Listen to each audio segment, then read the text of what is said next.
A day in my life sa usa ka OFW na nimpalad aning Dubai sa diyang na yung mga libre daw magbudol fight ta kami aw. Syempre ang gutom, let's go.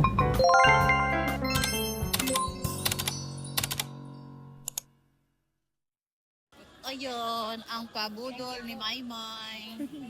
Thank you, May. Thank you, thank you.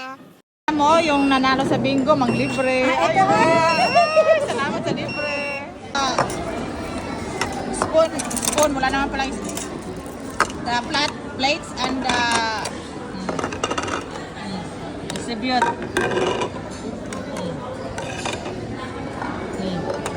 Kulang kayo ng isang plato. Lima lang tayo. Oo, lima lang tayo. Yung daming plato. Ang daming plato. Lima nga, ilan ba tayo? Lima? Lima. Oh. Saan to? Ano to? Ayan na, hindi ko alam. Ano to? Ano ba yan, number? 68. Kahit ano, parehas na yun. Hindi ako, iba to. Ha? Ito rin isa.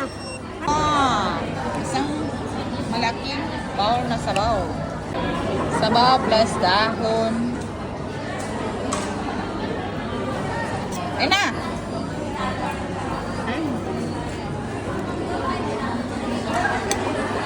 Wala ba? Okay na.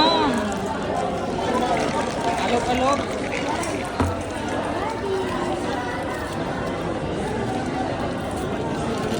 Ay, naku. Hindi na pumili ka ng noodles. Oo. Ayan. Matimbang na.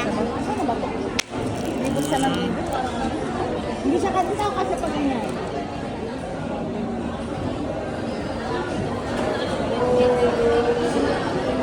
Masarap to kasi less sugar. Ayun, naglatag na.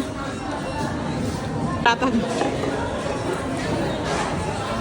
Di ba yung rice nila?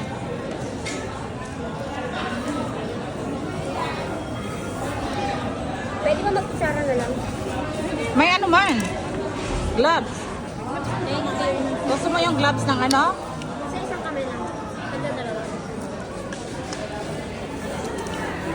Ay, kulang. Doon, no? Ah, wala si Lola. Meron dun. Meron naman ako. Hello.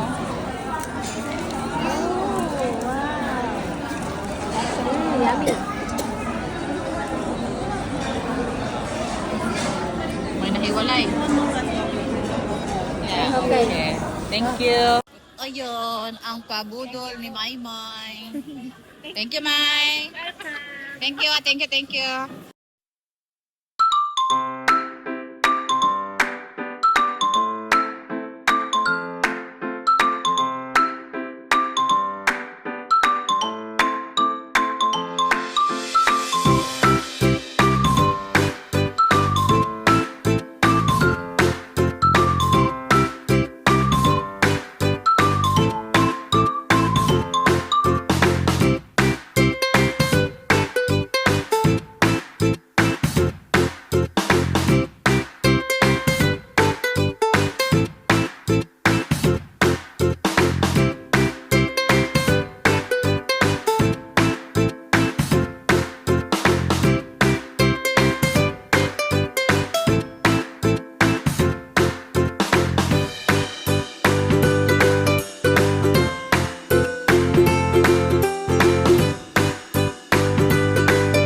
At ayan ang after ng pagkain. Oh, grabe, di ba? Ubus lahat. Gutom kasi kami.